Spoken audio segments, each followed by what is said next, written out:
Welcome back to Conversation with Buddy. I'm your host, Buddy Puckett. Well, Thanksgiving is upon us, and I hope you're ready for food, family, and football, of course.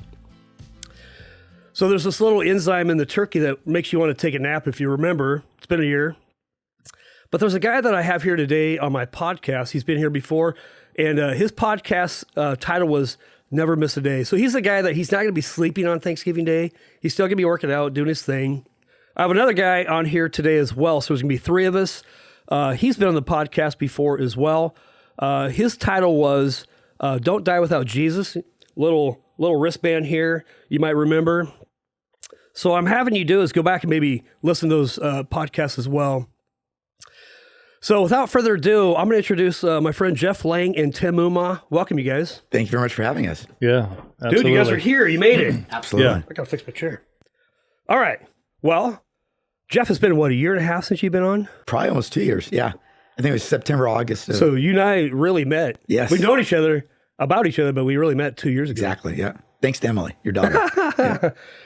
Our lives have never been the same. No, they have not. That's for sure, buddy. And for the record, I get a text from Jeff somewhere between 4 and 4:30 almost every morning. Would you say? Yes. Yeah, exactly. Yeah. Today Okay. was earlier. So for tell me you. why you started that. That was you, by the way. You started that. Why'd you do it? Well, it was actually my son and I, because my son gets up pretty early as well. So Yeah. I would send him texts, kind of more motivational thing. But then he started doing the same thing back to me. Okay. And then we were having breakfast one morning, you and I and the family, and it just came up. So then I said, hey, why don't we get Buddy involved?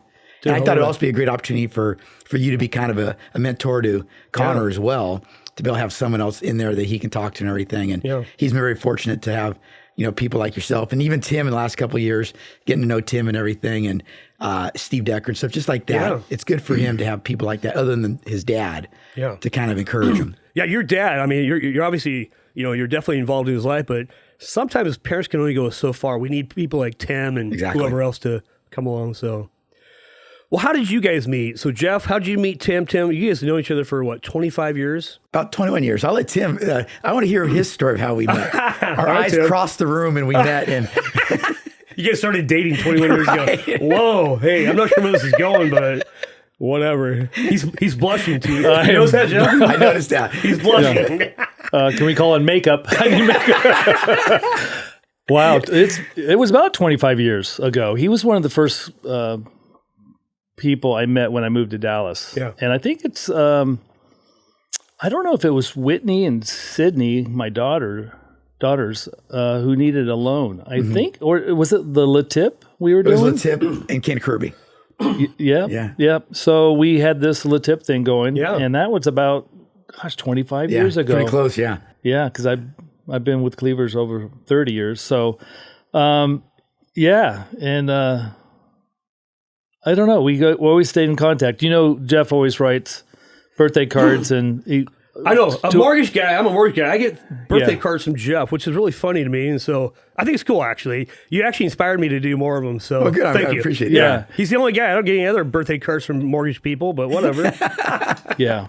I care. You do care. Yeah, Jeff's really Maybe good. if I do my loan, I should come to you. Yeah, absolutely. I'll be happy to help you. Yeah, buddy. but you will. I'll be happy to help you. I know how to negotiate, though. Right, exactly right. That's fine. You're doing that. That's good. But I think also over the years, I would call Tim on his birthday and everything and leave a message, and he'd always kind of call back, and I'd leave funny messages. Imagine that. Pretend I was someone else or something. Yeah. And he'd always call back and make fun of it and everything. So we just always had a good relationship like that. And then I think over the last 3 or 4 years, I think we've kind of cultivated the relationship. Okay. Especially since he kind of transitioned more into, I'd say, retirement and spending more time with his grandkids and everything. Okay, so you got in the mortgage business about 25 years ago. About 22, 23 years ago. Oh, Yeah. 22, yeah. Okay. So that's when you kind of jumped into Latip and Yes. got it. Yeah. All right. What spurred the relationship the last 3 years, though? Was it he retired? He had more time on his hands, or Well, I think what is it? It was. I think he had a good friend of his had passed away, and he was trying to help his wife navigate some financial situations. So he asked me if I would be happy to help, and he trusted me, and so That's a big step there. You trust this guy. yeah. For the record, just a little bit. He had no one else to go to. Buddy was not in his life at that point. So he I would have referred him to you anyway. Yeah, I appreciate that. Yeah. So then we went to lunch a couple times, and I think that's And my wife had known his wife a little bit, and I went to his wedding, Yeah. him and his wife's wedding and everything way. years ago. Yeah, which honestly, all kidding aside, we were honored to be able to go because we didn't know each other that well at that point. But for him to invite us to a special event like that meant a lot to my wife and I at that point. Yeah. And then over the last couple of years, we went to lunch a couple of times and we thought, well, why don't we get the wives together and start having dinner and stuff. Yeah. And it kind of took off from there. And we've been doing it probably once every 6 weeks or so since then. We alternate dinners, his house, my house. Swear. Yeah. Who's the better cook? Well, I cook and Cindy cooks. So, although I take it back. My wife's Jasmine's watching this, so she does. She has cooked once, I think. Okay. Yes. Yeah. But what you're saying, Tim, is Jeff doesn't cook. No, he eats though, but he does not cook. Well, I've had breakfast with him a few times. I know, man. Yeah. Yeah, I will give all credit to my wife. She does a great job cooking. Yes. Yeah. That's good. Good job, Cindy. Yes. Well, I think we're all due for a breakfast too. We'll get it together probably in January, though. I'm pretty sure. Sounds good. Yeah. Yeah, we're definitely in. So, let's see here. What do we want to talk about today? Because I mean, I think of things like discipline. You know, Jeff, you're a early riser. You're on vacation, and you every day is the same for you. Yeah, right? pretty much exactly. So we'll talk about that. You know, I like the verse. You know, iron sharpens iron as one man sharpens another man. That's why we're here, and that's what guys do. We sharpen each other. I would say, for a lot of people listening here, if they haven't listened to your podcast, go back and listen to it. What motivates you? What causes you to get out of bed every morning and go do your routine, that morning routine that you do? What is that about? This is crazy. I think it's just trying to become better every single day. And I think as I've gotten older, I've realized we talk about, the Bible and being good stewards and everything, and whether it's stewards of money or whatever. But, in the Bible it also talks about, our body's a temple to Jesus and the Holy Spirit and everything. And if we're not keeping up on ourselves, how can we expect to be able to get the best out of us and have him be able to get the best out of us? Yeah. I think that's kind of, over the last couple of years, that's kind of spurred me a little bit to keep getting better. It's not so much the vanity part or anything. It's just more, how can I stay healthy so I can make sure I'm able to give the best That's right. to other people as well, which is a ministry to Jesus as well. Yeah. Because I'm able to give my best and, try to make people happy and laugh and everything. I think that's it. And I think the other thing is, Connor, my son, he's pretty disciplined as well. And I can't expect him to be disciplined and work out and everything if his dad isn't doing the same thing. Yeah. I like how you clarified the word vanity. I mean, you're not just working out, being disciplined for the sake of just getting more. You just want to be a better husband, a better father, a better friend, a better mortgage guy. Exactly. So, yeah, your body is a temple of the Holy Spirit, and that's what you're doing. So, Tim, how about you? What motivates me to eat bacon 3 days in a row? Because we're switching to bacon. I'm on a roll right now. My man. wife bought 6 pounds of bacon. She's told me to vacuum pack it, but I didn't vacuum pack all of it. Come on. Dude, isn't bacon like its own food group, though? I mean, look, you can have bacon on donuts. You can have bacon with eggs. You can have BLTs. You can have, I don't know, bacon on everything. It's protein. It's protein. Yeah. When's the last time you had bacon, Jeff? Yeah, Jeff. Last time we were breakfast. Did you? How long ago was that? Did you? Probably about 6 weeks ago. I had one piece of bacon then. You did? One piece of bacon. Okay, well, let's be clear. Cindy ordered it and Jeff ate it, just to be clear. Yes. He only orders the 3 eggs. That's it. Yes.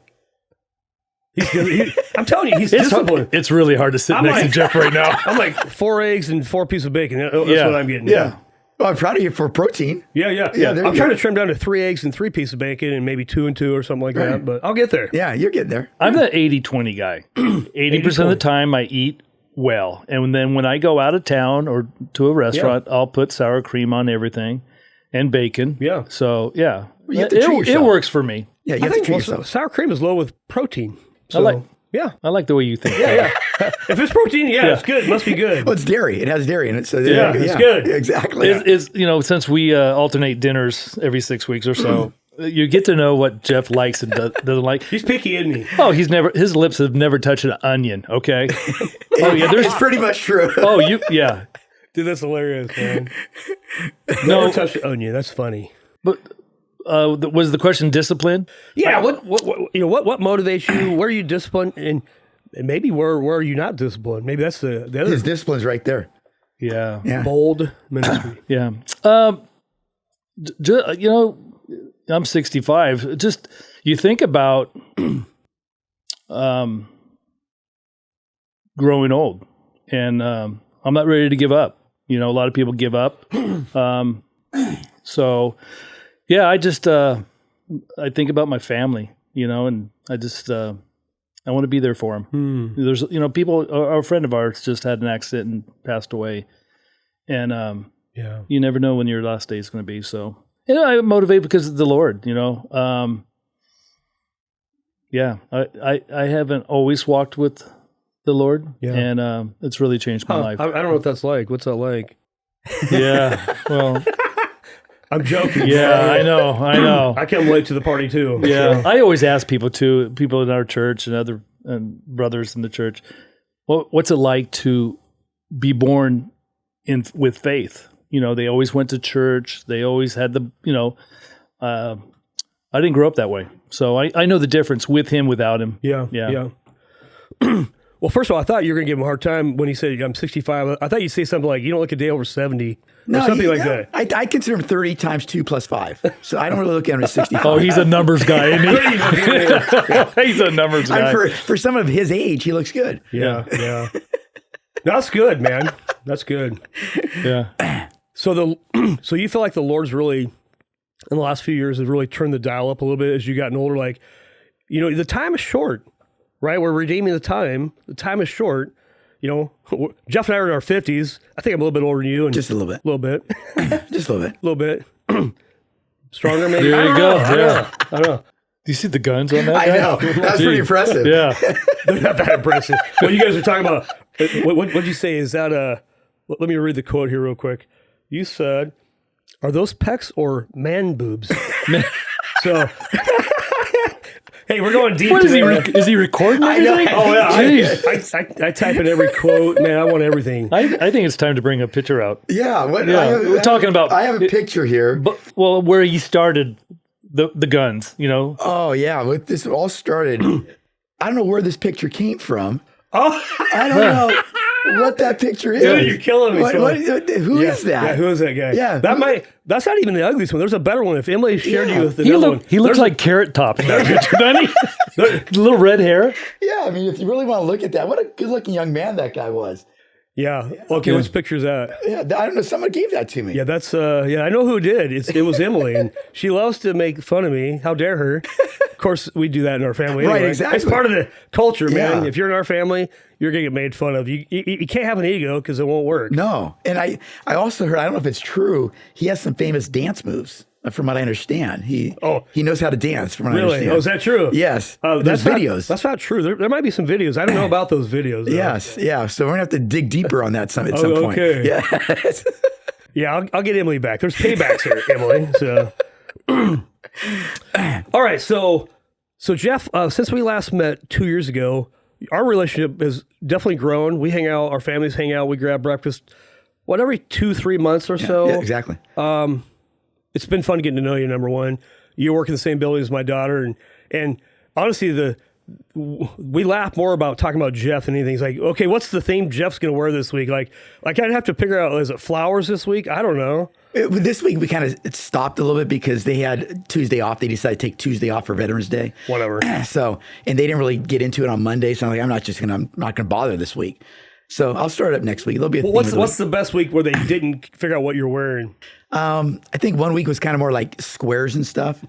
So like one day I wore like squared pants and stuff on the pants, and then I had shirts that were like all squared. Dude, you have like this huge wardrobe of clothes. It's not huge, but there's stuff I can kind of mix and match for themes. If I haven't worn it in 6 months, it's given away. I don't want it. Like if you saw me every day, you might see that I wear the same outfit maybe 2 times a week.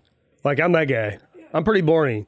So it's I like colors. And you do. Like it gives the ladies at the office a little bit of fun, so they can kind of figure out what's the theme of the week.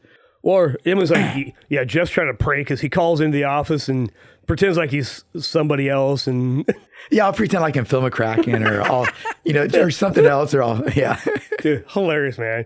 You make her laugh really hard, dude. Well, I appreciate that. Really it's just fun. It's fun having fun around people and stuff. Yeah. Okay, so since we last met 2 years ago, what do you think's changed in your life? And I think really everybody needs to go back and listen to it. It's actually one of my favorite podcasts. They're all really awesome, right? Everybody's got a story. What yours did for me, though, just I was getting up at 5 a.m. and here comes Jeff. He gets up at 4. I think it's 4:12 now or something like that, but he gets up before. I'm like, I got to get to 4 a.m. So what I do for the next 6 months is I go 15 minutes a week.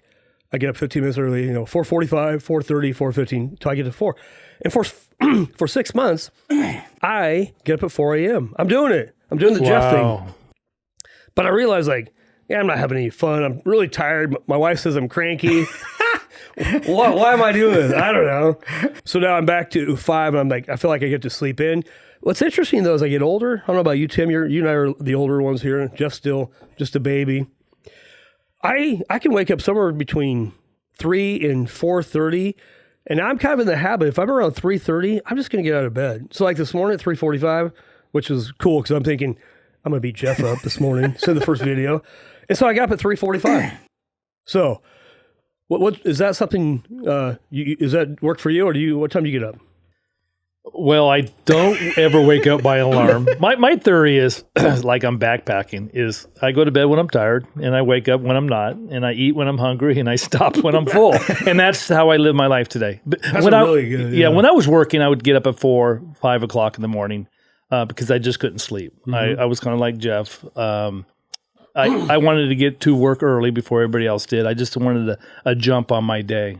So, in my industry, there's always some kind of issues, and I always like to get to work and take care of those issues first, and makes the rest of your day go real smooth. So, but on average, it just varies. We're at that age that your prostrate tells you to get up and go. Gotta go. Yeah. I think it's more as 1:30 a.m. for me. Okay, here we go. Well, exactly. When it's 2 or 3 times a night, you might want to go see your doctor. Go see your doctor. Yeah. Are you 2 or 3 times a night kind of guy? Not anymore. Okay. I went and saw the doctor. Saw the doctor. Yeah, and it's took care of things. Yep. So, all right. So back to you, Jeff. 2 years since the last 2 years. What have you been up to? What's changed in your life? What are you more focused on than you think you've ever been focused on? I think relationships. I think both professional and personal relationships. I think. I mean, obviously with you two and everything. I think to Tim's point, I think we're getting older and everything. Yeah. I think just creating those relationships. It's one thing. Professional, it's great if you're making money, be successful and everything. But I think it's the relationships you're creating outside, and spending time with those people. I think, especially when Connor, my son, was growing up, we spent a lot of time focusing on him. So I didn't get a chance. I didn't make the time to go out to lunches or go out to dinners and stuff. You didn't? No, not as much, no. Wow, okay. Because I was spending so much time with him, especially at lunchtime, doing stuff like that, that it's opened up avenues now to where I can build and I can go deeper with the relationships I want to have with people. I think we all have acquaintances out there that you don't necessarily want to go deeper with, but then there's others that you want to dig deeper with. And it always goes back to my grandma had told me years ago, you're lucky to have 5 true friends in your life. And those 5 true friends, you could call any time of the night, any time, and they're going to be there. Or if something goes bad, they're going to be there to be there for you, and not just good time. Anyone can be there at good times. It's who's going to be there when you need something. Yeah, that was one of my questions too. Was exactly that, because I want to get to that point. It's like we're pretty friendly guys. We're in the mortgage business, and Tim, you've been in sales, the carpet business, and so we got to be friends with everybody to a level. Are you friends with everybody? Do you let everybody in the door to be close to Jeff, or do you have maybe a wall for some people? What's that like? I don't think it's necessarily a matter of being friends with everyone. I think it's a matter of being acquaintances with everyone and being friendly with everyone. Okay. I think friends is a very serious thing to me. I can call people friends, and I think several of my people are good friends. Yeah. Okay. But then there's others just acquaintances. Yeah. I think it takes time to build that relationship where I can be myself. I mean, I know I can be myself around Tim, you, and there's other people I know that I can be myself around, and they aren't going to judge me or hold anything against me. And I know they can say something to me, and they know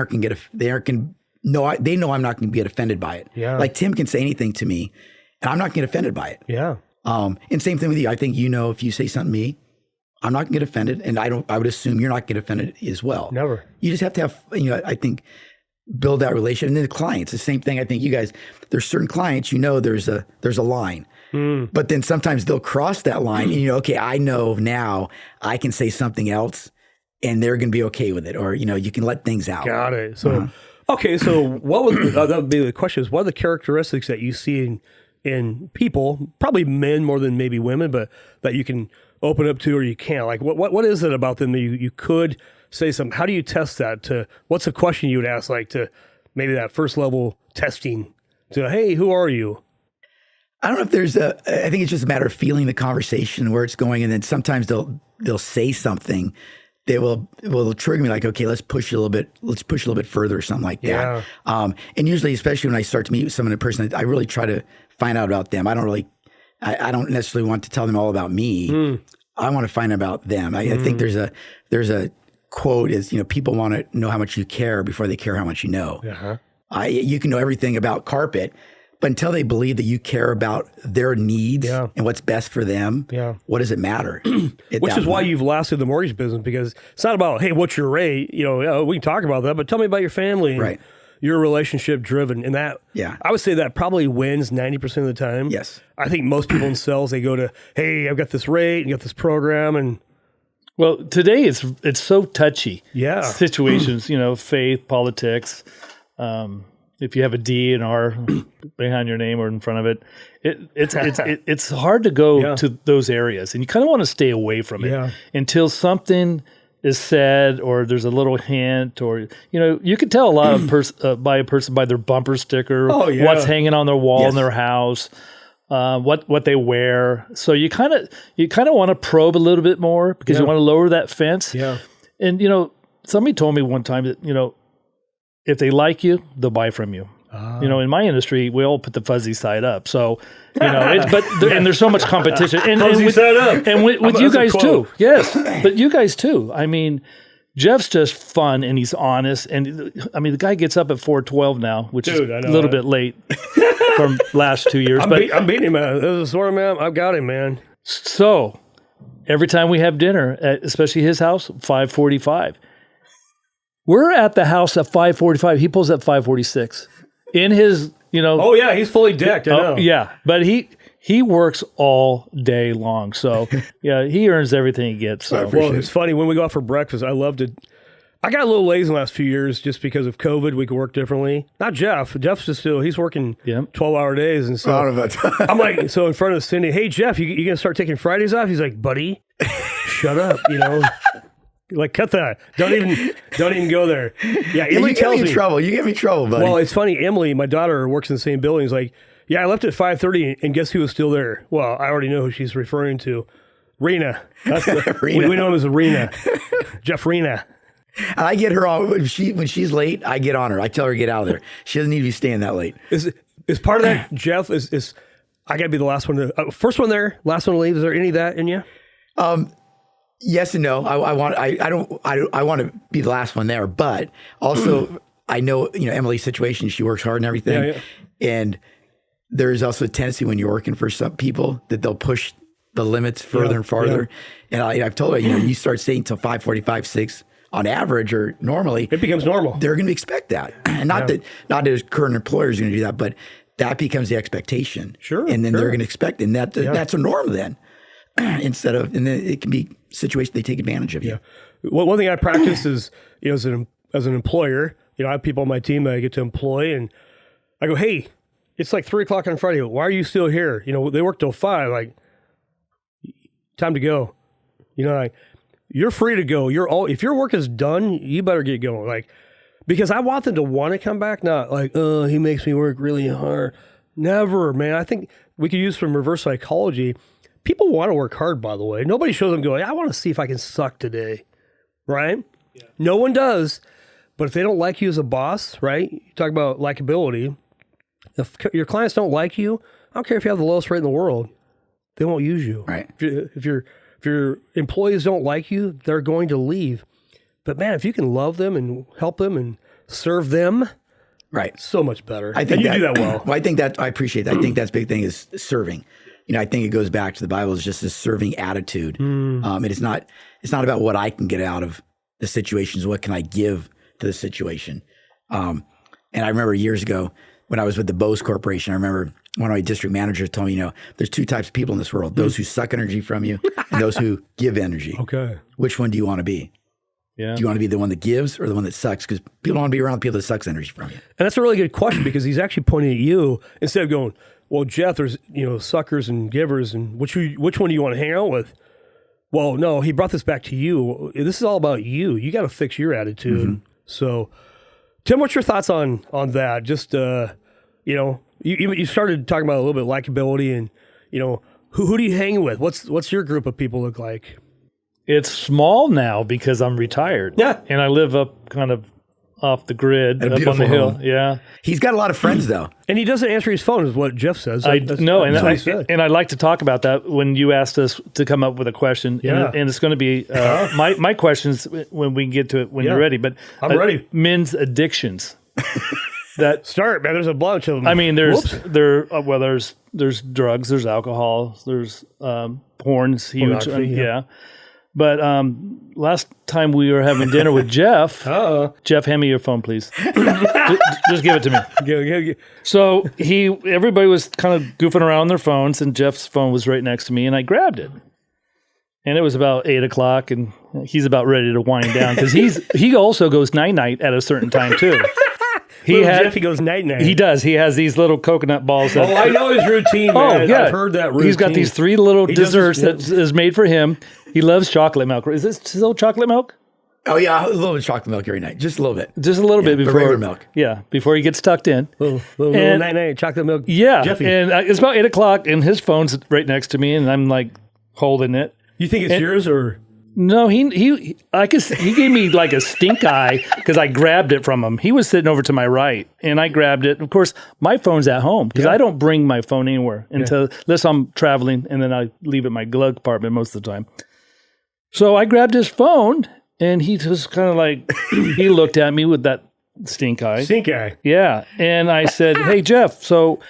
I think I was talking about backpacking with the grandkids, that they wanted to bring their phones, and I said, no, leave it at home, and they were freaked out that they didn't know what time it was or what time to wake up and eat. And so I was explaining that, we rely on this phone way too much.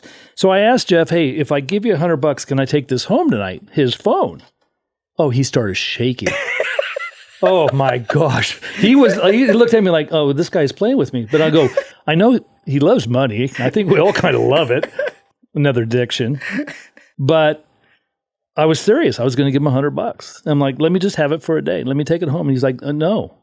And he was upset. He was about ready to throw. That's not quite upset. Oh, he was about ready to throw up a good dinner. I'm serious. And we talked about it. We laughed a little bit. And then I kind of just took it away. And he really thought I was going to take his lifeline away. Because, look how beat up this thing is. And look how pretty mine is. Yeah. So, addictions. And I think I asked him if he could take it away. We talked about vacations, laying on the beach or whatever he does when he goes on vacation. Yeah. Well, he said no. He cannot walk away from this phone wherever he's at.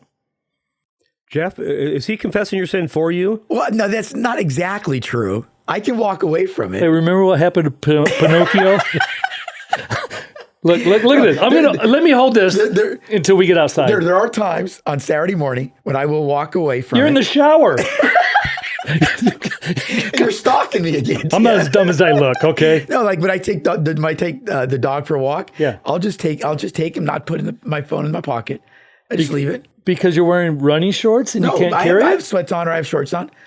But I'll just take my dog out and I'll just leave it on Saturday morning for a half hour, 45 minutes. To the mailbox and back. No, I don't believe it. Around the community. No, he's lying, buddy.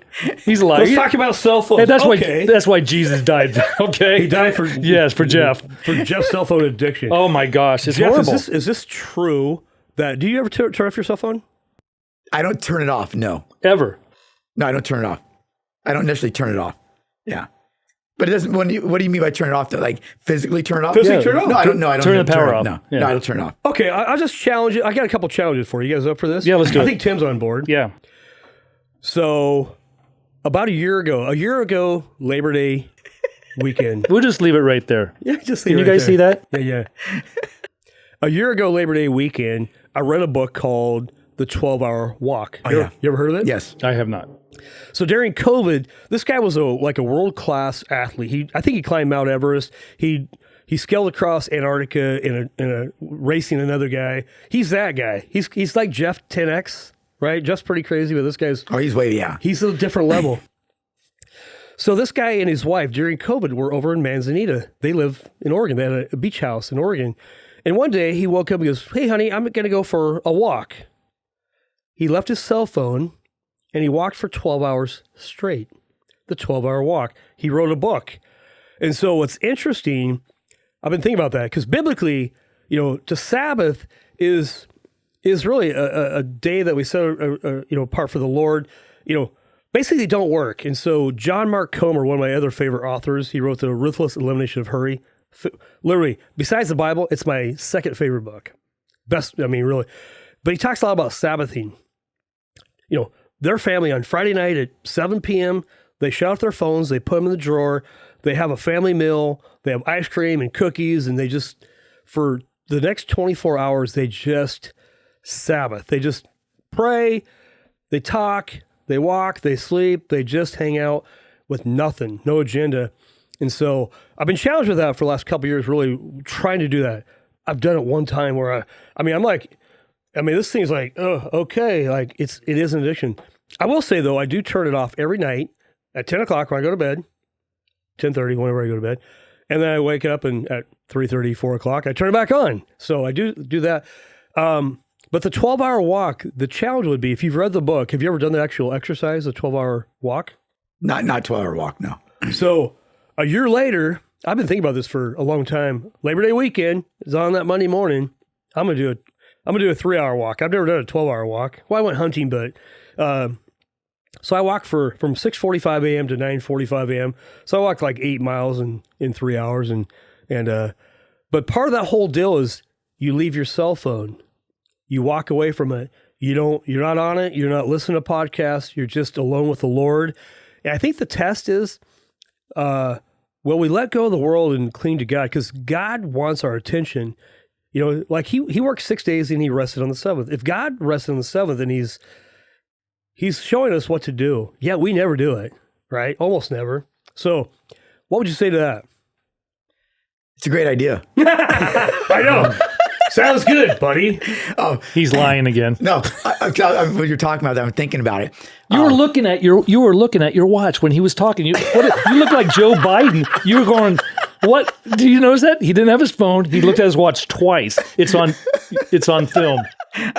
One time. Oh, one time. So you're aware of it. But anyway, let's get back to. I want to answer his question. So when we get to that point, what I'm going to say is, the challenge I would have is, especially because I have an older mom, and then like I just lost my uncle on August 2nd. Well, his phone call came at 1:05 a.m. that he'd passed.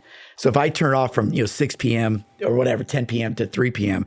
in the last year, there's been a lot of things that have gone on that I'm glad I've had it on for certain reasons.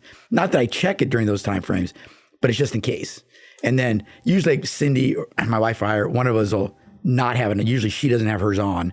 I'll just have mine on just for emergency purposes, in case Connor needs something or if my mom needs something, one of us has it on. But it's not like we're checking it all night. But I there's times when I don't check it, in the sense of like, I might, like dinner time, I won't check it. I won't, if I'm at dinner with the family, I won't. What if you get at 8 o'clock, dinner's over, you got an hour before you go to bed, you get a realtor going, hey, Jeff, need a pre-approval letter. What do you do? Yes, I'll do it. Okay. Well, in most cases. Okay. Yes. I get that. Yeah, in most cases. We've done that for 20-some years. I mean, It's kind of what we do. So it's hard to undo. Those addictions are really hard to undo, right? Tim, what's your thoughts on that? When what's your advice? Because you've retired. You're a couple years ahead of Jeff and I. You've conquered those addictions of cell phone. How? I never jumped on board with the cell phone because, first of all, at work, 50% of the phone calls were good phone calls. People wanted our business, and the other 50% it was usually an installer calling, "I need help. We're not going to finish this and that." Anyway, social media is not for me. I think one of the worst things, especially for young children, is gossip. And with AI coming out and just our technology, I just don't like seeing kids don't know how to communicate anymore, or even adults. I mean, I could see kids texting each other in the same room. Yes. we just got away from what's out there in the world. It's just everything's at their hands. I don't like the idea that kids have access to horrible things on this phone. I don't know, the parents aren't doing their job by blocking things, but it's just so easy. There's just too much stuff out there. I mean, you ask a kid today, hey, when's the last time you built a tree fort? We grew up outside. Dad said, come in when it's dark. Kids don't do that anymore. They don't go outside. They don't get, we used to play in the rain, in the mud, and jump our bicycles off little ramps and just play in the river, jump off bridges and have fun. Have fun. And, you hand a kid a power tool today or a saw, they don't know how to operate that. It's sad. And it's, I can't imagine what it's going to be like in 50 years if we're still here. It's interesting you say that, and I do see the kids. I mean, I see the little kids that are like 12 years old. They're at the bus stop. They're literally just all on their cell phones. Yeah. They all have cell phones. But I wonder, I think the parents are caught up in that whole thing too. I think it really comes back to the parents. I mean, I don't blame the kid. I mean, he's only modeling what's going on in his house, and mom and dad on the cell phone all the time. So, I think parents could stop and reassess what they're doing. Every time I go out for dinner anywhere, I'm just looking around like this is interesting. Everybody is on their cell phone, the whole family, and they're having breakfast at OPH or wherever we go.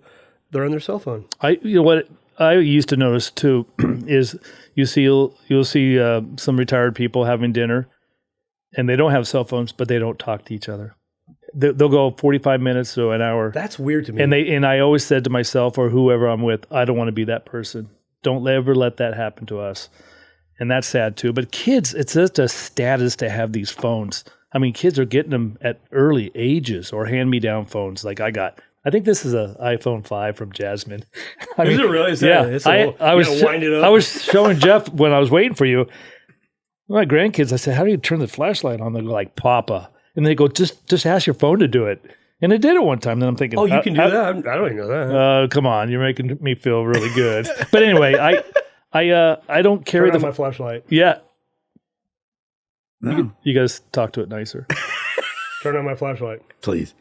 Probably have to do this here. Series? I don't know. Oh. Anyway, I'm really anti social media. Yeah. Don't send me a picture of what you ate last night. And all this Jeff, other stuff. I think he's actually saying something, Jeff. I think he's actually saying something. I'm not going to step into that. It's just a bunch of goo. This has made people's life a lot easier, but I think it's more complicated too. But I think it's Satan's biggest tool. I really do. Satan's biggest tool. And I'm not jumping aboard with it. I just I will fight it. And people go, they know to call Nana, my wife. The grandkids. Don't call Papa, because I don't even take it to football games because I know if there needs to be a picture taken, my wife will take it. Yeah, that's okay though, because at least one of you has the phone and she's the one that has it. Yeah, and I just came back from Utah with my adult daughters, and I took it for emergencies, but I don't take pictures. Yeah. See, that's what I think is cool though. Tim was sharing to me. He loves raising. He has pigeons, lots of them. Right. How many of them? How many pigeons do you have? 225 today. 225. Yeah, so he loves it. You got his place. You got pigeons. They're taken better care of than I would be. I mean, it's great. But anyway, so he took his daughters to Utah with him. Okay. And he says he pays them to go with him. I give them allowance. Yeah. To hang out with Dad. But exactly. He gives them money and they can go spend it and everything. But I think the cool thing when he's talking to me about it, it's time he can spend with them when they're driving back and forth. Yeah. But then it's also time, he didn't say this, it's time when the two girls can spend time together alone, away from the families, and have that relationship with each other. When they go back to the hotel rooms, they can have that relationship with them. And Tim, that's a benefit that Tim has received from that as well, of seeing the relationship with his daughters that they don't get to have when they're around their families. Yeah. And then having that 2 or 3 days away, driving and stuff, it's great for Tim to be with his girls. But when I'm looking also, it's great for the relationship between the two girls. Yeah. Well. Just like your two daughters. Yeah. I love when my two daughters get together on hey, they take a picture, they're at Isaac's Coffee, having coffee 8 o'clock on a Saturday morning, just the two of them hanging out. That's pretty cool. Yeah, I like that as a dad. And I only have one stepson, Connor. And You adopted Jeff's kid. Connor adopted me. Okay. Yes, he did. Let's be honest. Well, does he call you Grandpa? Sorry, I just. Hey, buddy. That's one. Okay. Okay, so Uncle Tim. That's Uncle one. Tim. It's stepfather Tim. Stepfather Tim. Yeah. Sorry. Not Grandpa, stepfather. Uncle Tim, stepfather. No, Jeff and Cindy are very blessed. Connor is an awesome young man. I appreciate that. Yeah. I don't know. I was thinking about the video I sent you this morning. You know, Jeff always beats me, but I think I sent you maybe 3 or so. But there's one, maybe to your point. Well, let me get back to the point you said. It made us comfortable. You know, cell phones made life a little bit easier. What's that saying where it says, tough guys make great families, you know, soften. There's like this cycle, make things easy kids, you know, there's this horrible cycle. Then anyway, I like the video I sent you this morning, the 100-year-old guy. Oh, yes.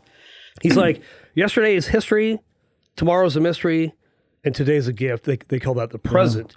There's a 100-year-old guy. He's starting to weep. Up. Yeah. That's pretty emotional, actually. I'm like, he appreciates having lived a long life. And he says, enjoy it. Enjoy it. Just do what you want to do. Do what you want to do. Yep. Well, getting to 100 years old, that's pretty awesome, man. I'm sure his moral compass has to be good. Don't you think? Oh, my God. And some good genes. Yeah. Absolutely. Yeah, I don't know if I said it the last podcast, but at 58 years old, I had a triple bypass. Had a heart attack in the hospital. Okay, you were in the hospital, and then you had right there. Yeah. What was going on? I forget. Why were you in the hospital? I wasn't feeling well for about 6 months, just real tired. Okay. And I had a stent put in like 25 years ago. Yeah. And they knew the stent was there. They wanted to go in and check. So they were doing an angiogram on me. Okay. And while we were in there, just talking to the 5 gentlemen, can I tell you the whole story? Dude, yeah. All right. So anyway, the guy goes, you want to relax? And anybody, have you ever had an angiogram? I have a stent. No, so I'm a proud owner of a stent. All right. Welcome to the club. Yeah. Oh, yeah. Jeff, I don't want one. Just one? Just one. Oh, that's because you don't eat bacon. Anyway. No more bacon for me and Tim, man, apparently. So anyway. Or jogger 7 miles in the morning. I don't know. I got in there and, I got in there and the guy goes, do you want to hear some music? So kind of relax you. And I go, yeah. And I was, there's a screen there that you can actually see him go in there and kind of clear things out. Oh, that's kind of weird. You probably didn't get the screen when you did yours. I was put under, I think. Oh, I was awake. And this one I was awake. And so he put some music on. He goes, hey, what do you want to hear? And I go, got any Christian music? And he goes, yeah. Which one? I go, just pick a Jeremy Camp song. Oh, Jeremy Camp. Yeah. And the song, he goes, I go, just pick anyone. I like them all. Well, my ringtone is Jeremy Camp, Give Me Jesus. Oh. Anyway, there's only 3 verses, and the last verse is, when I come to die, give me Jesus. And I'm singing it with my headphones on like I'm wearing now, and all of a sudden I had a full-blown heart attack. I was crying out to God. Tears were coming out of my eyes. Oh, my gosh. It hurt so bad. Anyway, all I know is they were wheeling me across the room, and I woke up to a triple bypass. So when they do a triple bypass, they're like, get the skill saw. They do. If you got enough, to watch that video, it'll make you sick. And I woke up and I had tubes in my mouth and my leg really hurt. And I was gargling because I had these tubes in my mouth. And I said, what did you do to my leg? And the nurse says, well, we had to harvest an artery. And I said, what? You're a farmer? I thought they cut my leg off. Harvest an artery. They took. I'm going to go ahead and pass on that one. Hey, doc, if you need to harvest an artery, I'm going to go ahead and pass. Yeah. Okay. So I thought they cut my leg off. It hurt so bad. But anyway, that was 8 years ago. So living to 100, oh man, you do count your days. Well, every day's a blessing for you right now. It is. Yeah. It is. So countdown. I mean, imagine if you lived back in like Moses' day, or those guys lived to like 900. 968 was one of them. Yeah, Noah was the oldest, I think, that I remember. Okay. 850 or something. Yeah. That's crazy. And if you look through the Bible, it gets shorter and shorter and shorter. So, yeah. What's your thoughts on living to 100? Is that your goal? I don't have a goal as far as I just want to enjoy every day because That's a better goal, man. Enjoy every day. I don't know if I'll live to be 100, and You should write a book. But I got to interrupt it. After I heard his first podcast, he has a great radio voice. You're old enough to remember Wolfman Jack. Oh, yeah, He's got that little horsey thing. You don't think it'd come out of this little body. I'm serious. You think he'd have tattoos down, a whole sleeve of tattoos down his arm? I'm clean, baby. You are very clean. Yeah, exactly. But I have a face made for radio, they always told me. No, that voice, though, it's like... Well, I got neither one, so you got me beat. Oh, come on, buddy. That's hilarious. Sorry to interrupt. But before we forget, I think our time's running. There's my daughter calling me right now. I'll be on. See, who's the one that has the phone on now? Yeah. Might be important. Jeff had some questions. I need the phone in order to ask him. I love it. This is only a test. So let me ask you, buddy. Yeah. What was your favorite party growing up? What favorite party you went to when you were growing up? So did Emily give you some questions to tee him up for me? Is that what you're saying? I'm not saying anyone did. I've just, we've been thinking about this over the last month or so. Okay. And we want to get to know Buddy a little bit better. Yeah. Yeah. So you're asking me, the question is, what's my favorite party? What was the favorite party you most remember when you were growing up? Favorite party most remember? Yeah. Well, I think I know where you're going with this, but I'll tell a story. How's that? Yeah, tell a story. All parties were fun. Are you kidding me? Right? I mean, but the one I think that you're probably maybe referring to, so I was probably a senior in high school. My mom and dad were gone away for the weekend, so I had a party at my house. It's about midnight, maybe even, probably midnight. And we might have been drinking a little bit. And one of my buddies comes around, we're maybe in the kitchen, and he goes, hey, I got some people that just showed up and they want to know if they can come in. I'm like, yeah, bring them on in. Well, this is Saturday night. My mom and dad weren't supposed to be home until Sunday. Guess who walked around the corner?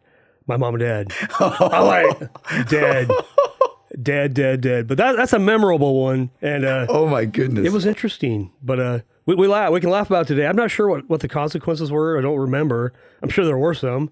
But you don't remember the consequences when your mom and dad came around? Well, I don't think there was any. I don't know why. Maybe they let us off the hook, or who knows. I really don't know why. He was so drunk he can't remember. That's it. I was drunk. I don't remember. Probably. Dude, were you in fear of what your mom and dad might do to you? No, my mom and dad. My dad grew up with 8 brothers and 5 sisters. So you're either drinking or fighting or chasing girls or whatever you do. So he might have turned a blind eye to that. I won't pick on him too hard because I get it. And so that might be partly it. That makes sense. Your dad, and I met your dad. He's a really cool guy. Really That's right. nice. You did meet my dad. Yeah, really good. Really good person. Yeah. We had some good laughs at your expense that day. Yeah, and I appreciated that. Yeah. Oh, yeah. Question number 2. Yeah, that's another question. Oh, yeah. What is an embarrassing nickname from your childhood? Oh, my gosh. I don't know. Maybe you know, Jeff. Maybe you know. I'll have to bring that up next time. Here's the deal. If you have a name, and we all do, you have a nickname. I've been called lots of names. Freckles, would that be one? Yeah, that might be one. Okay, because I was a little redheaded, freckle-faced kid. Freckles was probably my nickname, and I didn't like as a kid. You don't like to be called Freckles or whatever. What was your nickname growing up? Egghead. Egghead. Yeah, I remember that. Hey, Egghead. How did that make you feel? Yours was Egghead? My name was Egghead. You know what my grandma said? My grandma would tell me, that's because they think you're smart. Okay. So she turned it into a positive. But you probably want to throw down on some bully, calling you Egghead. Look at me. Do you think I'm going to throw down with anyone? You're probably like a black belt in jiu-jitsu or something. I always hang out with guys who are taller than me for that reason. Come on, buddy. I bet you're tough, though, right? Yeah, I don't know about that. No. I bet you are. Yeah, no. It's the guys it's the big, tall guys that, act up, but maybe they're not. And then you get the guys like you that, you got to be ready, man. You're probably like you're a black belt in jiu-jitsu. I don't know about that. My defense mechanism was laughter, was getting people to laugh. You know what? And it probably won. Yeah, that was probably my defense mechanism. That worked. Yeah. Okay. So, what is the favorite thing about your wife and your daughters? One thing each. This is funny. Is this your questions or is this Cindy's questions? Emily's questions? You don't think I come up with my own? Is this Tim's questions? It might be both of us coming. We're bright guys. Yeah, you are. By our own admission. All right. Ask me the question one more time. What is one of the favorite things about your wife and your daughters? Okay, so we'll do them each individually. Daughters, I'll leave my wife last. Emily, I mean, you can't be around Emily, as you know, without just laughing. You're just gonna laugh. Exactly. She can lighten the mood, and and we laugh really hard. We make fun of each other daily. And with Molly, it's the same deal. We just have fun together. I mean, I love both my girls immensely. Molly's married, and so I've handed my responsibility as a dad over to Parker to be the husband. And so I've kind of, it's been 5 years of just, he's got that one. So Emily still is not married yet. So, she still hangs out with us. I'm still dad, so. But I think for both girls, they're just a lot of fun. Yeah. They just really, okay, here's the funny thing about them. Everybody, and I mean literally everybody that we talk to that know our girls go, you have the best girls ever. I'm like, oh, come on. I'm like, of course I think they're special, but no, they're funny, they're smart, they're intuitive, they're aware, they love Jesus, they do ministry, they will pray for you, they will show up. So when I run across people that need mentored, a female or something, I'm going to have my daughters call you, either Emily or Molly or both. That's great. He's very passionate. Remember what we were told, do not hit the table. Yes. He just hit it 6 times. Yes. Yeah, it was like, yes. Yeah. Hey, my show. It's your show. You're right. You're right. But I think for Shawn, being married to her for 34 years, she's extremely patient and kind. She married a guy like me who's just a knucklehead. You have no idea, man. Oh, no, trust me, Cindy goes through it. Oh, yeah, trust me. Your wife, my wife, they have a lot in common. I always remind my wife, you married me, and yeah, I might act like I'm 12 most of the time. It's still your fault. Right. See? So I think the humor that we have and the laughter and the fact that my wife has always loved me, she's always loved me. I don't know why.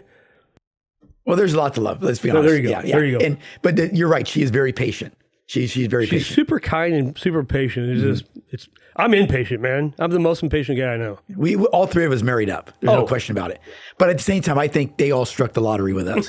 I mean, let's be honest. Do tell. Right? Come on. Since they're not here, yes, man. Exactly right. Tell me more, Jeff. How did Cindy win the lottery with you? What's the thing about Cindy that she won with you? She has a wonderful son. Oh. I see how you... Okay. Yeah, I see how you thought I was going to go after something about me, right? Are you going to ask me? Tim. And my wife now has 225 pigeons. Love you, honey. Yeah. And some cars, probably, right? She got a new one for our anniversary since we talked. Yeah. Okay. I haven't been home for 9 years on our anniversary, November 6th.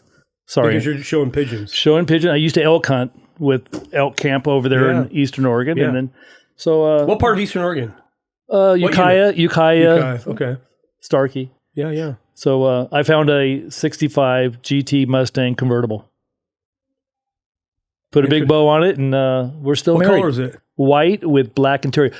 One owner for 59 years. No kidding. Air conditioning. It's pretty sick. And you just bought that one?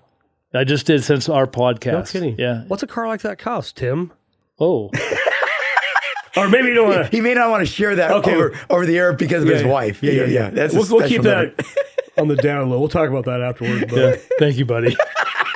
Well, hey, we're going to wrap up here in a moment, but I'm not done yet. What has life taught you? We're going to go with Tim. Through life, the ups and the downs.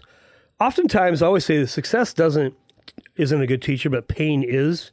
Oh wow! When you think of the painful times in your life, and we can't take those away, right? They happen. You had the bypass, and you had the whatever. What are the painful lessons that you've learned that made you the man that you are today? That's what we want to know. Wow. I've made a lot of mistakes in my life. I tell my kids all the time, it's not how we start our life, it's how we end it. And it's hard to tell. The only wisdom I can give anybody, because I've fallen down a lot, but the Lord's always been there to lift me up, is don't outlive your money and don't die without Jesus. Life's pretty good right now. I've heard a lot of people in my past, growing up, didn't make very good decisions, but walking with the Lord's turned my life around. That's good. Don't die without Jesus. That's it. That's gonna be on your headstone. Hopefully, that's my legacy. That's your legacy. Yeah, the guy with all the T-shirts. I love it. Oh. Yeah. All right, Jeff. Pain points in life. I mean, I see Jeff, and I see it's like nothing's ever gone wrong. He's flawless. He gets up at 4:12. He runs. He's got hair like Sasquatch. Look at that.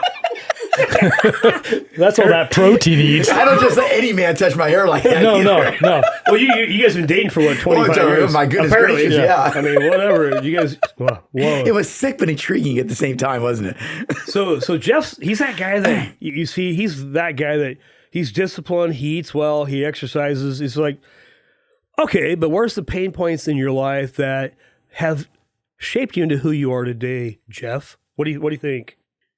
That's tough. I mean, I haven't followed Tim on his because that was such a great response. I think if I look back, there's been a lot of pain points in my life. You know, my dad was an alcoholic.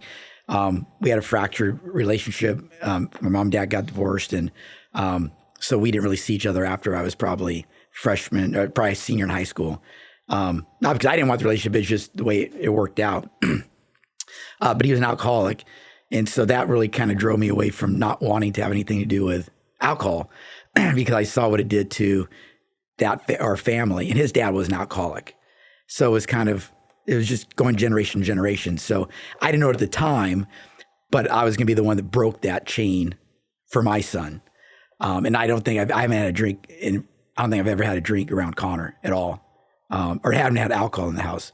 And well, it wasn't because I wanted to train him. It was just because I didn't want that to affect my wife's relationship. And her dad also came. I mean, my wife's dad was also alcoholic and some other things went on. So she was in the same kind of, and we never really talked about that. Yeah. It was just unbeknownst to us, we just didn't want that to affect our marriage. Yeah. And then my sister died when she was 21. And we were really close. We're 8 years apart, but that was a real big thing because we were close and she died suddenly, like 1:05, 1:15 in the morning.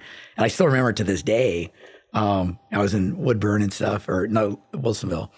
But that kind of changed my life in the sense of you don't know what's going to happen. And every day has got to be special. And it's easy to say that. It's harder to live that way. But I want people to have a positive, experience with me. And it's not always, I mean, I'm sure I haven't been the greatest around people at times, and I apologize for that. But I want to leave them on a high note because if something were to happen to me, what's the last impression you have of me? And as I've gotten older, and I've made mistakes with my son and everything, I maybe yelled at him or something like that, but I've always apologized to him. I'll go to bed, hey, Connor, don't make these mistakes when you have a kid. Don't treat your kid this way. But I think it's just trying to live every day to the fullest, become better people, and serve people to the best we can. And that's hard. It's really hard because we're, as Jesus said, we're not perfect. We're completely imperfect. Right. And, when people like you say something about my health, this and that, it's a battle of, the good and the bads and everything. And I do fall off the wagon sometimes. I'll let myself have a milkshake or something. Whoa. Once every Strawberry? Strawberry milkshake. Let's pray for him right now. We're laying hands on Jeff. Lay hands. Dude, I see him rubbing your leg. Is he laying hands or you just rub your arm? Exactly. He likes your hair. Or Five Guys. I have Five Guys every so often. Yeah, I know every 3 weeks you break out and have your little Five Guys. I have a Five Guys every 3 weeks. Is that the one with the greasy fries in the bag? Oh, yeah. Oh, yes. Oh, yeah. Well, I don't go there. Yeah. I haven't gone there in 12 years. I wouldn't go there. That's not even part of my 20% being bad. That's good, man. That's really good. We're all dads, right? There's no dad perfect. And I know my dad would say, gosh, I could have been a better dad. You know what, Dad? I don't remember the bad times. As a son, I don't remember the bad times. I know my dad loves me. I know he's apologized to me, and me too. I've had to apologize as well. I don't think it's a matter of whether we do right or wrong. I think it's our attitude about, do we apologize? Do we own it? And I think it's all we expect from anybody. I mean, people have done me wrong. I've done people wrong. The question is, what do we do about it? And I think that's the measure of a man is, what are we doing about it? And you can't go back and undo it. You can learn from it. I think the problem that I talk a lot about is most people live in the past. Remember I talked about the 100-year-old guys, like past is history, tomorrow's a mystery, today's the present, we call it a gift. Most people live in the past, and that's why we're self-medicating with food, drugs, alcohol, pornography, every addiction underneath the sun. Like my wife knows my password. I mean, it's just, we got to know, right? We got to be completely transparent. But if we're not living, like to your point, Jeff, like every day, I don't know if I'm going to live to 100 or till tomorrow afternoon, but I'm going to live today. I'm going to live right now. I'm going to give it all I got. It's so much easier to live today. I've tried to live yesterday, relive it like, you should have locked that loan yesterday, Jeff, right? Right. Today rates are worse. Right? Yep. I'm joking, but point is, true. What I've talked a lot about with people is what I discovered in one of the last podcasts is I'm talking to somebody. Sometimes when people are still in the past living, so what for me, I always think the past, if you're living there, that's depression. If you're living in the future, that's anxiety. So if you're medicating from, I've got depression, I've got anxiety. Well, you're trying to live in two places you can't be. Be right here. Right? Yeah, well said. And so what I found, though, was interesting is I'm talking to this guy, even 2 or 3 podcasts ago, maybe with Fausto, I think. People live in the past. The reason why they're living there is because they haven't forgiven somebody. I don't care if it's a parent. Well, my dad did this, my mom did that, my cousin did that, whatever. And we're living in the past because we're trying to right a wrong that you can't do. The only thing you can do is forgive. Mm-hmm. But if you haven't forgiven that person, that thing, you can't live here. Am I looking at Pastor Buddy right now? I don't think so. That's very well said. I think someone once said, freely forgive others because I've freely forgiven you. I think someone said that. I think somebody said that, yeah. And it's easier said than done. And also, I'd say, if you don't forgive others, I cannot forgive you. So, forgiveness is what God's calling us to do. We have to forgive, even when people do you wrong. And trust me, when I don't forgive, when I'm upset, that's just my flesh. I'm walking by my own flesh, but when I'm, okay, Lord, help me to forgive Jeff for being so cool, right? I have to pray about that, Tim. I'm with you, buddy. Hey, can I say something before we end here? Yeah. I think as... We got another hour yet. What are you talking about? There you go. Hey, we're on a roll. We're 1/3 of the way through. We got a 3-hour podcast. As men, Christian men, and people listening to this, you don't have to be a Christian to listen to this podcast, but no. I think men need to not so much learn, but I think, especially our close friends and family, we need to tell each other that we love them. I think it's a hard thing for men to say, I love you, especially to another man. Why? Without rubbing his hand. I don't. Jeff, I love you. I love you, buddy. He says that to me. Yeah, I do. I believe it. I believe it's actually true. Yeah, it's not weird. But I never get a response. I think maybe that's not true. Well, he'll give me a little emoji with little. Yeah, it's not the same, Jeff. I'm sorry, I didn't mean to interrupt you. You were being serious. Yeah. That's because you don't love me. I don't know. I just I say it a lot, especially to my friends. And especially my grandkids, they can't walk in my house without giving Papa a hug. And, question though for you, Tim, does your wife feel it more than anybody? Does my wife what? Does your wife feel it and hear it more than anybody? Yeah. Oh yeah, absolutely. Because dinner's ready at 6 when she walks through the door. No, it is. Yeah. And I always go back to this verse: husbands, love your wives as Christ loved the church. Yeah. He doesn't say husbands love your friends, husbands love your grandkids, husbands love your kids. Husbands love your wives as Christ loved the church and gave himself up for her. I think guys miss that. I don't think you've missed it. You didn't say it. I don't think you've missed it. But I'm just saying, we got to get this right because here's the deal. If we can't love our wives as Christ loved the church, you're not loving according to God's love, right? I'm saying not you, but people. And so, for me, buddy, do I love my wife? And not do I just say, hey, honey, I love you. And, I've seen Jeff do that. Hey, Cindy, I love you, whatever. Yeah. We'll pray for. But are you intentionally going, hey, telling her and then also showing her? I'm oftentimes good at actually, I love you, honey. I'm going to work. She's like, come here. Oh, yeah. I'm a guy. So I have to go, what does she need? She needs to know that she's loved. And I would say, I think divorce happens a lot. I ask guys this for 27 years. I've asked guys, hey, what are your priorities? Well, it's definitely my kids. I think God has a problem with that. Because I don't think God's called you to love your kids more than your wife. I think he said, love your wife as Christ loved the church. And through that marriage, you will love your kids accordingly. And I just like to hit on that. Love God with all your heart, mind, and soul. Love your neighbor as yourself. And that first neighbor is the one you sleep with at night, right? So, just a thought. Which is your dog, by the way. Well, Jeff, you might bring up a point. Tim, where do you sleep at, buddy? Well, this might tell the story. There are two things. One, he's true. He does have dinner ready for his wife at 6 p.m., but he has fed the pigeons first. Okay. That was the first priority. All right. And then second, if you go back to the first podcast we did together, we spoke about this, where I said it was very important that we as men be able to say we love someone. And Tim and I have never talked about that, but he brought that up, which is coincidence, that he feels the same importance as well. And I remember a mentor, he's like a dad to me. He told me years ago, he said, always tell your mom or your loved one you love them before you leave the house, because you never know what's going to happen. And you don't want your last word not to be, I love you.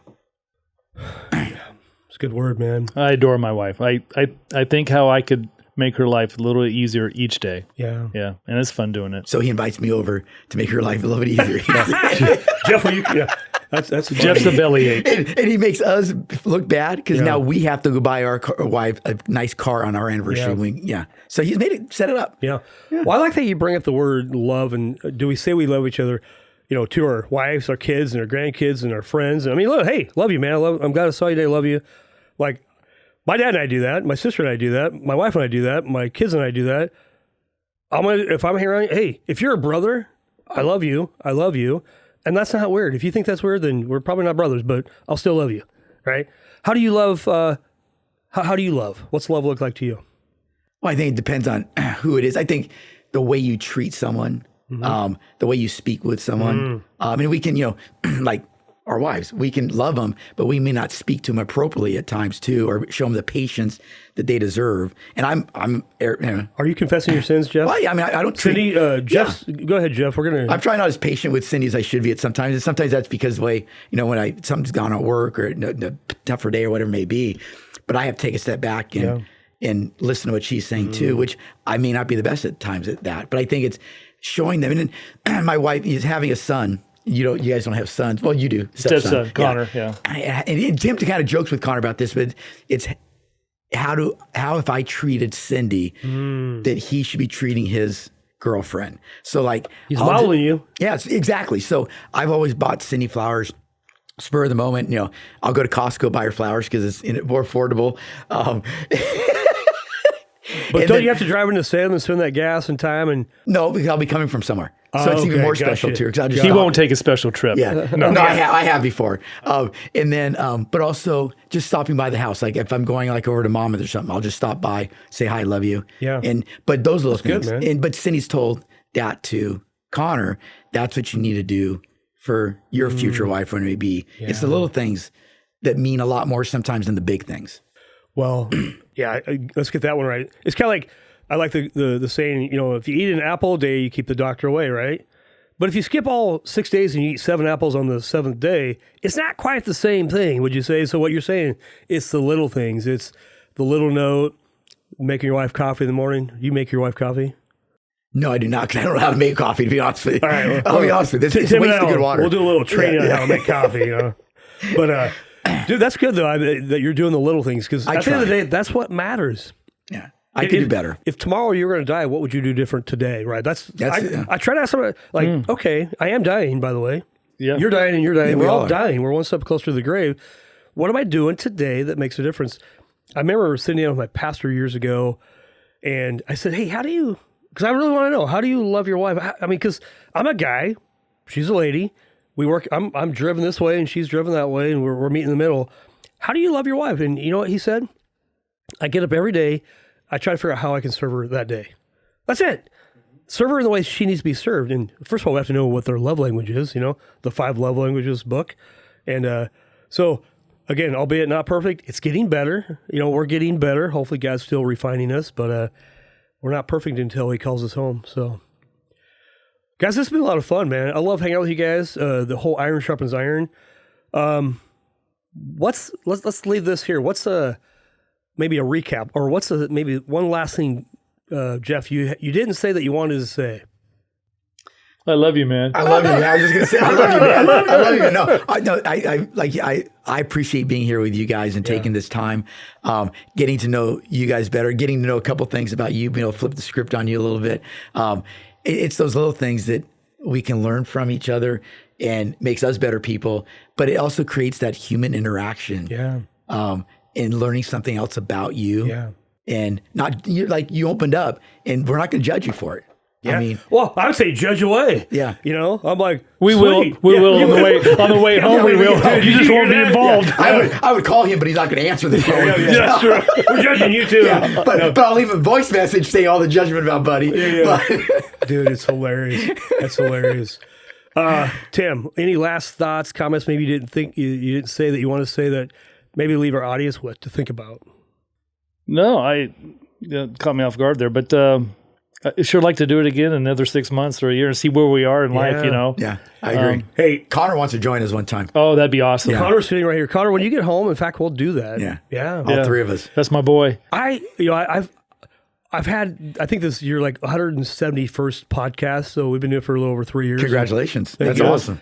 And I have some guests come back on because, well, I love all the guests, but some people just have more to talk about or something.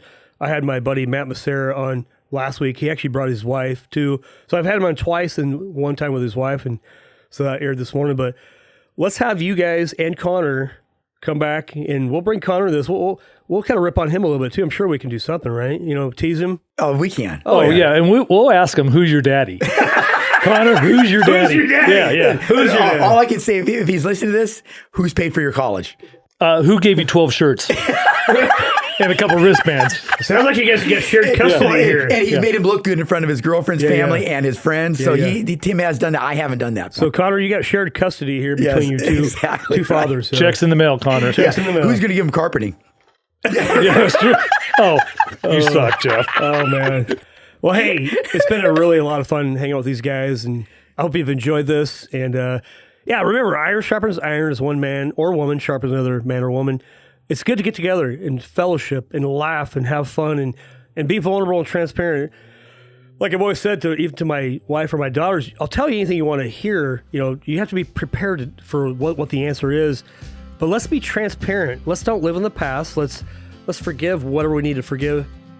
I would say this here. You might have unforgiveness in your life. You just don't even know what it is. It's been so long that you thought about it.